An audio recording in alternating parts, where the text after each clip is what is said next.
Shalom. All praise, honor, glory to Yahweh, Ba'ashim Yahushai, double honors to the elder apostle, her millstone, salutations to Akim, teach all truth and sincerity and with charity. This is gonna be quick as can be.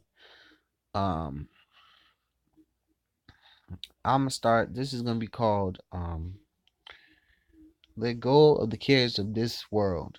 Um, so this is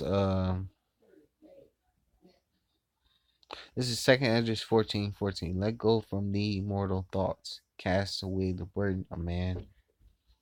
Put off. Slakia. Where was I? I was okay. We're like it says in Isaiah 33 verse 6, it says, wisdom and knowledge shall be the stability of thy times. And so basically having this knowledge, understanding, the times that we're coming in are going to be times that we've never experienced before. Like Jacob's trouble, it's gonna be a time that have not been like before. All these different men and women and children are going to be scared and defenseless in that day, because these 2/3 who are not a part of the elect, or who don't understand this knowledge, who don't have the understanding, or don't know the names of Yahweh Bashim Yahushai, they refuse to come into the knowledge.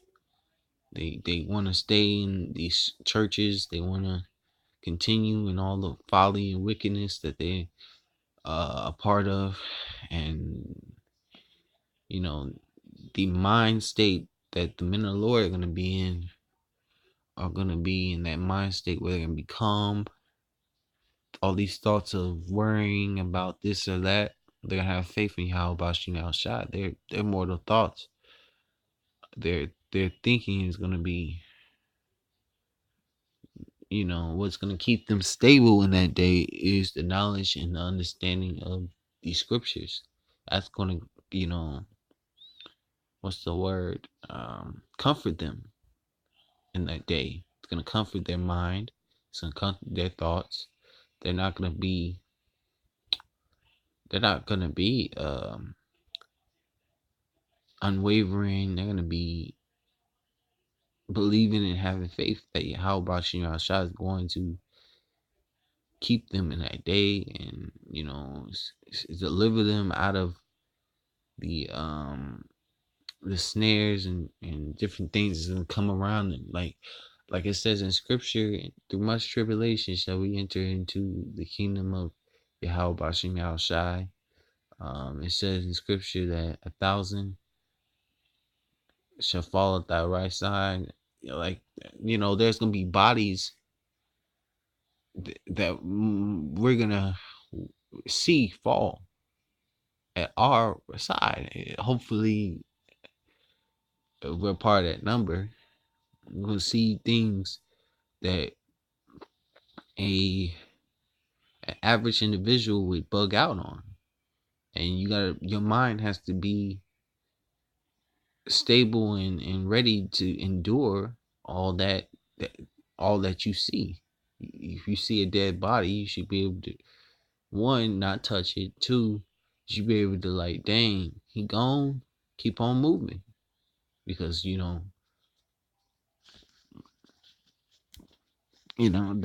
that's basically your mind is going to, and that's also a part of putting out the weak nature. You start understanding these things have to happen so the kingdom can come. Death has to come, destruction has to come, missiles have to be dropped, the elect have to be sealed, the deliverance into the chariots, All these things have to come on: earthquake, famine, pestilence, different, things have to happen, earthquakes in diverse places. And your house, I talked about this in Matthew 24, you know, earthquakes in diverse places, famine, pestilence. Uh, but anyway, I'm gonna read 2nd Esdras 14, verse 15. But putting off that weak nature is you understanding and get that this stuff is gonna come. You gotta be ready for it to endure all that comes. You gotta be ready to endure all that comes. 2nd Esdras 14, verse 15. And set aside the thoughts that are most heavy unto thee, and haste thee to flee from these times. So setting aside these heavy thoughts. So, am I am I gonna be all right that day? Or, because like, and Esdras even said, woe is me, who shall deliver me in those days? That's a heavy thought, saying, woe is me, which woe means destruction unto me, who shall deliver me in those days? Because Esdras had a vision of, being,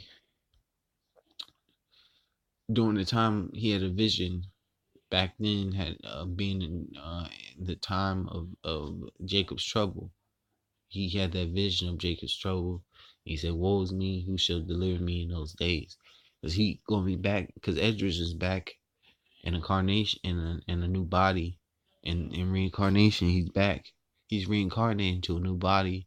He's back in the flesh. And he's enduring in the he's prophesying back again in the flesh. And he's enduring um he's enduring and prophesying, and you know he's going to be in the midst of Jacob's trouble, and he's going to he said back then, woe is me. So, if he back here prophesying and he endured until the end, he shall be saved, from the destruction that's going to come on America. But the scripture I wanted to add to this, it says, it's Micah chapter 2, because I thought of this scripture when reading it. I said, it says, Micah chapter 2, verse 10, it says, arise ye and depart for this is not your rest. So we're supposed to spiritually and mentally depart from this place called America, which is Babylon. Because this place is polluted with all wickedness, and everything is wicked here. Everything is defiled. The women are defiled. The children are defiled. The men are defiled. The land is defiled. The food is defiled. The air is defiled. The water is defiled. Everything's defiled here. Even the laws are against the Bible. And a homosexual has more rights than an average straight man. A woman has more rights than an average straight man. Average, it's all wicked here. And you know this place is polluted, and it says that in the scripture. It says, because it is polluted, it shall destroy you even with a sword of destruction.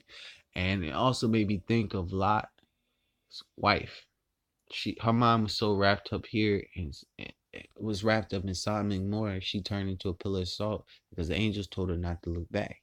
But anyway, she had her mind in Sodom, and that having your mind wrapped up here will get you destroyed. So putting the point is, let go of the cares of this wicked world. And because if you have your mind wrapped up in this wicked world, you'll get destroyed. You are fit for destruction. You're not fit for deliverance. Your mind is polluted to the point where you can't get. There's no way of saving you out of, your mind state, because your mind is so wrapped up in the wickedness of where you're basically your mind is polluted with the wickedness. So how can a person, you know, fix that which you already polluted with, like I understand how about Shimi outside could change your way of thinking, your mind, but if your mind is gone, there's no turning back from it.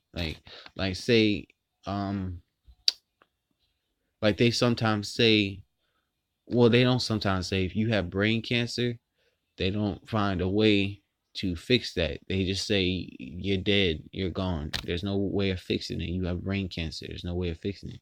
Even though there might be some herbs, I believe there's some herbs that can fix that. But they say once the brain is gone, it's done.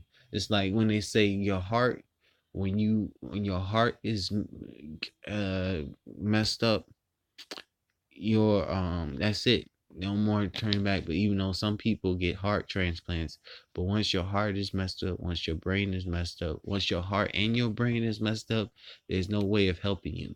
So that also you can use that as, once your mind is polluted with wickedness and you continue in that wickedness, you're a reprobate, and there's no turning back. Once you're like void of judgment, you believe everything you're doing is okay. So I'm gonna say all praise, honor, and glory to Yahweh Bashim Yahushua, and double honors to Elder Apostle Great Millstone, and salutations to you. I can teach all truth necessary. I'm gonna say shalom.